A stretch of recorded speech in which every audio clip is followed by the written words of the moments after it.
E como enviar sua localização em tempo real através do WhatsApp. Primeiro passo, ative a sua localização aqui. Ativou, agora entra no WhatsApp aí. Agora entra no WhatsApp aí.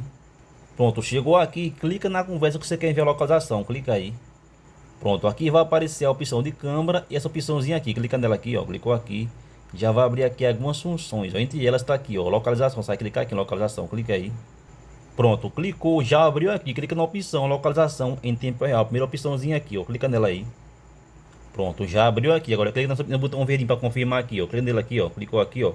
Botão para pronto, fez o passo a passo, você acabou de enviar sua localização em tempo real através do WhatsApp. Quer parar de compartilhar sua localização? Sai clicar no botãozinho vermelho aqui, ó, parar de compartilhar. Clicou aqui e desativa sua localização na hora, beleza?